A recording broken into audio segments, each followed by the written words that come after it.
À nous combattre la drogue, c'est un programme qui l'a pour informer et éduquer. À travers ce programme-là, nous gagnons l'occasion de joindre beaucoup de monde qui chacun donne ce point de vue, certaines paroles et même images capables parfois choquer, mais l'objectif c'est faire débat là avancer pour qu'il problème la drogue sur l'impact diminué dans nos pays.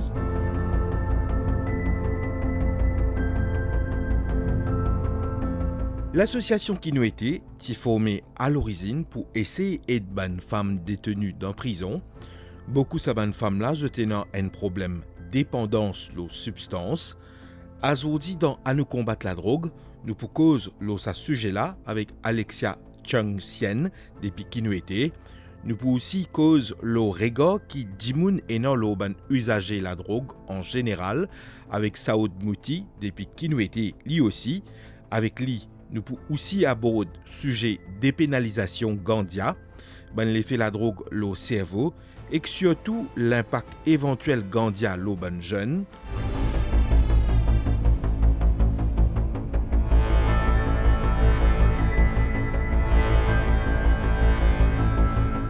Alexia, travail qui nous était, tu commençais un petit peu en prison de la femme, oui, à Beaubassin. L'association qui nous était fait une trouver qui c'est un gros chantier dans toutes les prisons. Mais pour en revenir à la base, prison des femmes à Beaubassin, est-ce qu'il y a beaucoup de dames, de femmes en prison qui toujours ils rentrent en prison par dépendance et toujours une dépendance pas péconnée qu'ils peuvent faire? Oui, c'est un cas qui nous gagnait en effet, qui me rencontrait moi-même. Quand il a rentré avec un passé de consommation, il a une rentrée parce qu'il a un coquin pour le consommer, donc je gagne un caisse de l'enseignant, donc je retrouve à la prison. Et là qui profite de ce moment en prison là pour faire un sevrage, comme on disait, tu as écrit. Et il y en a qui arrivent à faire lui, et là qui a un peu plus de difficultés, donc là je te monte, je t'adresse à un médecin de la prison, ou sinon là nous moi, comme intervenir à la prison, nous adresse ça issue-là, nous adresse ce problème-là avec la personne. Donc là, il peut expliquer qu'il a un symptôme, il peut gagner, etc. Et qu'il tient un passé de consommation et quand il sortit, il a envie de changer la vie. Ça, c'est un statement qui nous gagne bien souvent. Comme sorti, moi, envie de changer. Mais qui te besoin pour changer? Qui te besoin de changer dans toi pour qu'il te casse changer quand tu peux sortir? Donc, nous avons une préparation là, mais quand tu sortis, mais comment tu peux faire? Que ça te bien aller. Donc, nous avons sa préparation là. Est-ce que tu partages un petit peu une technique de counseling qui est offerte avec un ex-détenu qui sortit, je viens tout, pour je quitte sa cycle la drogue là? Alors, une technique qui nous servit, c'est déjà, tu passes par le questionnement de la personne, parce que, comme on dit, la personne est experte de lui-même. Donc, nous disons là, nous guidons. Nous pas donner d'autres conseils, nous agir comme un guide pour la personne. Et une technique qui nous servit, c'est redouter motivation. Et il y a des affaires qui appellent motivational interviewing. Donc, ce n'est pas une liste de questions, on va dire ça comme ça, pour guetter que de situations et que ça vous envie d'aller un peu plus devant. Nous avons ma technique d'ancrage.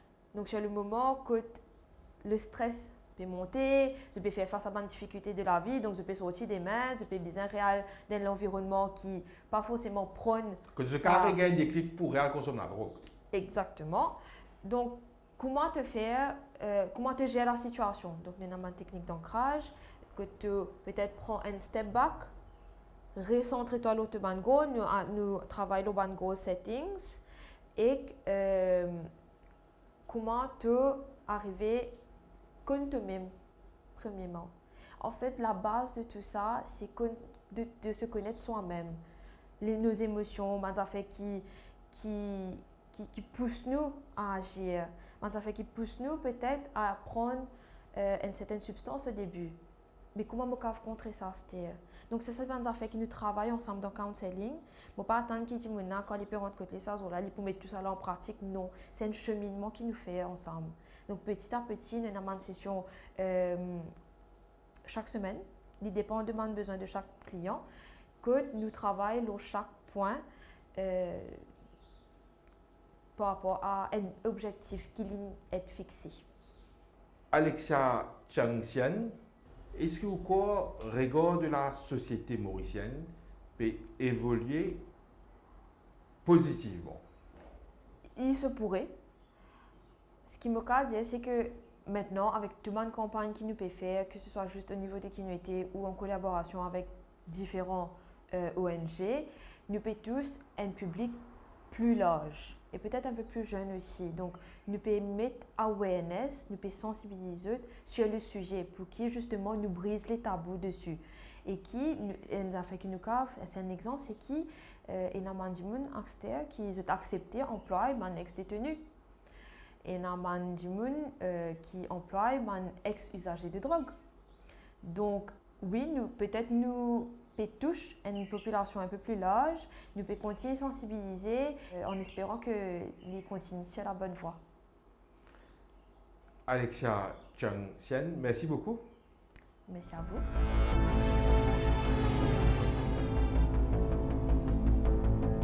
Saoud Mouti, moi j'ai envie de nous causer un petit peu le NADEC, NADC. Il y a beaucoup d'espoir parce qu'il se cahier des choses beaucoup plus larges, ça voilà. Ou en tant que, allons dire, travailleur social professionnel, qui au point de vue par rapport à l'instance là et qu'il est capable de faire quand il peut faire. Nadek, c'est un. Bon, entre guillemets, il remplace la trésor. Right? Nadek, c'est une bonne. Forme partie, qui nous était forme partie de subcomité de treatment rehabilitation de Nadek. Hein? Et c'est la première fois qu'il nous trouve un projet qui est en recherche, qui est en côté répression, qui est en harm reduction, qui est en traitement réhabilitation, et la prévention, et un package. Nous, ben ONG, de un Drug Treatment Center, moi, je dis, comme les femmes, je dis, il est pour donner un boost-up. Il est pour donner la force. Il est pour donner un nouveau travailleur. Il est pour reconnaître ce travail qu'ils ont faire. Il est pour donner un nouveau type de traitement. Apporte la méthadone, donne ce type de médicament.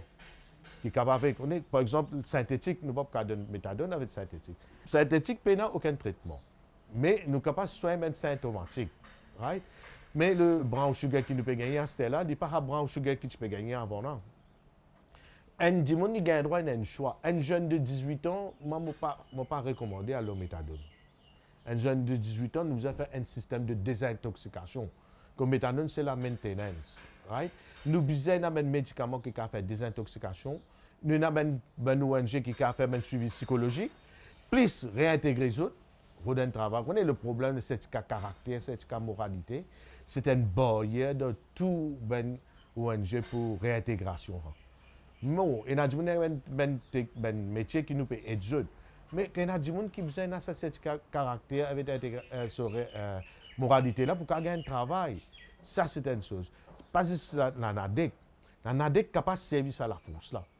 Service à la force là, ouvert à un business Mauritius.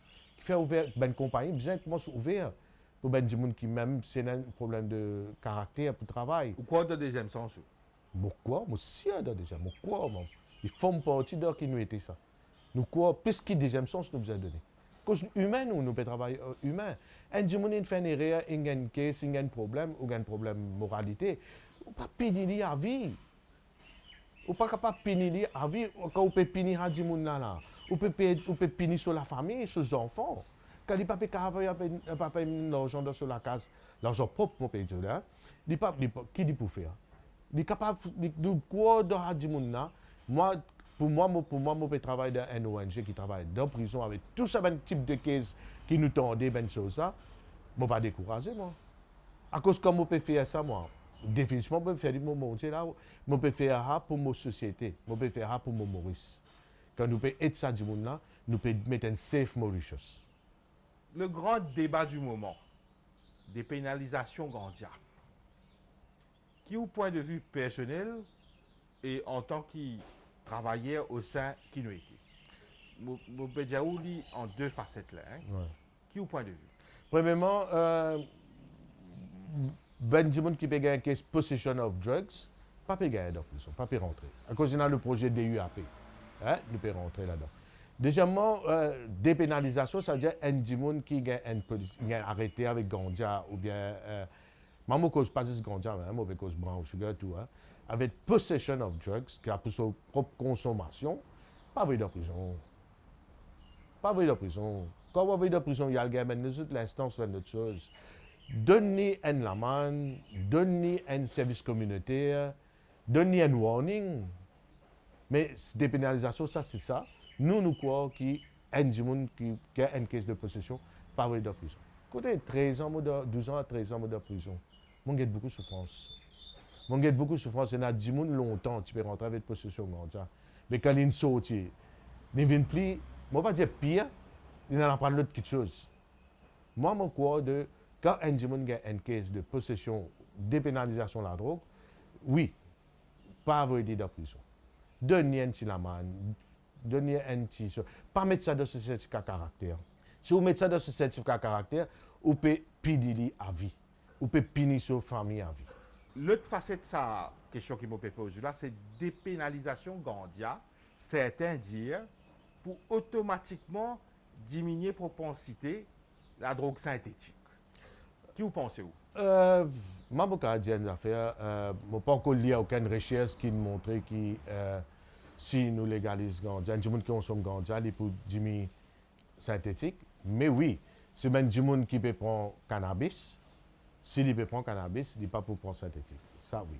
Mais seulement, on travaille beaucoup avec des jeunes en bas de 30 ans à la prison sur la prévention de la drogue. Nous travaillons beaucoup. Chacun a un thème de cause synthétique. Une bonne partie qui peut prendre synthétique, je dis comme ça, je ne peux pas retourner cannabis. Parce que flash qu'ils ont gagné avec synthétique là, il est beaucoup plus fort qu'ils flash de type gagné avec cannabis. Les plus bon c'est. Et deuxièmement, flash qu'ils ont gagné, par exemple, je rentre dans trans, moi je dis, je lock. C'est je dis, je deviens zombie, tout ça là. Right? Je gagne que moi c'est plaisir. Nous une cause avec ben jeune, que je suis plus content le synthétique, les plus bon c'est, et je suis content de faire locké, comme si je rentre dans zombie, là. Deuxième question, moi j'aime peur. Je pourrais dire comme ça là, le cannabis peut une dépendance physique. Gandia a une dépendance psychologique capable, un gens qui a tenté, mais il peut une dépendance physique pareil, comme un gens peut prendre l'héroïne. S'il peut prendre, s'il ne peut pas prendre sur la drogue, il en manque. Ou même l'alcool. Hein? L'alcool, cigarette, il y a des gens qui prennent cigarette, s'il arrête de fumer, il y a agacement, anxiety, craving. Mais de Gandia, pas. Moi, je dis comme ça, moi, je ne suis pas là pour venir dire légalise Gandia, pas légalise Gandia. Moi, mon père, c'est un jeune qui peut monter là, je rentre direct le Gandia. Un adolescent, quand il sort de l'âge enfant, il rentre de l'âge adulte, l'adolescence, il y a l'âge de l'expérience. Il a envie de goûter tout, il a envie de connaître, il a envie de monter une bicyclette, l'armée, quitter ça, il a envie de prendre loin de l'hôtel, il veut sauter, comme les gars du mal, il montrer his man, il est solide. Mais c'est l'âge d'homme qui est dangereux. Ben, parents, ils sont vigilants à l'âge. On peut dire, ben, l'âge 13 ans à 18 ans, il dépend du niveau, hein? C'est l'âge de l'expérience pour un jeune là. Mais là, il y a avec peer pressure, pression camarade, la camarade peut fumer une cigarette, puis il fumer, si tu ne peux pas fumer, tu as une babou, tu as une fifi, tu as affaires. Il commence à fumer, il commence à. C'est l'âge qui nous est bien vigilant, l'adolescence. Soit l'âge enfant, soit l'adulte, c'est l'âge de l'expérience. Quand il y a une négative, ça fait négatif rentré, qui est capable de tendre pour rentrer dans un mauvais chemin. Il vient de l'environnement, si dans son environnement, il y a un problème. Il vient dans ce milieu, si bien dans la drogue, ça. Il vient de la personne là ici. Donc, capable, toi, un monde reste dans une place chaud, des frères, une peine tombée, l'autre, il rentre dans la drogue. Qui fait? Il fait un choix. Sa personne fait un choix, il gagne l'information qui savent des affaires là, qui est capable de faire. Vous voyez quand vous prenez un produit, pas ici, à ce là. Il y a 2, 5 ans, 10 ans, 15 ans, 20 ans qui est capable de vous. Ça que vous avez, ça que vous l'avez venir. La drogue, quand mon guetté moi, il y a une destruction dans la vie. Et je commence la drogue à l'âge adolescent. Ça qui est pire. À cause qu'un jeune, recherche il montre un jeune, un adolescent, puis il peut consommer cannabis, ganja tous les jours, il est capable, hein, pour redire, il est capable d'agir dans ce cerveau, il a un brain damage ou bien il a un problème. Mais il y a des gens qui consomment ganja, ils restent normal, hein, normal. Mais ça risque qu'un enfant capable de tomber dans une chose, ou bien il y a une recherche qui montre que le cannabis capable de devenir un gateway drug to overdrugs, c'est-à-dire il y a la peau ouverte pour mettre la drogue ça, pour mettre la drogue plus fort. Après cannabis, éventuellement héroïne, brown, Oui. cocaïne, Il y a là tout. il y a dans tout. Ouais, Parce que la comment limite dire plus- ça gourmandise ça là, nous appelle ça. Voilà, elle n'a pas trouvé pour rendre la drogue. Il y a un risque. Moi, plutôt me dire, à cause de ce risque-là, moi, personnellement, moi, je ne vais pas engager personne. Légalisation Gandia, nous ne pas compris. Maurice pas compris. Ça haute boutique. Et vous pensez au mot de la fin, il reste un avertissement par rapport à la drogue. Nous remercions pour sa long entretien là. Et nous pourrons rejoindre Oui, bien dans sûr. d'autres instances, dans d'autres circonstances, éventuellement dans le travail que je fais aussi à la prison. Oui, merci. Merci. Merci beaucoup.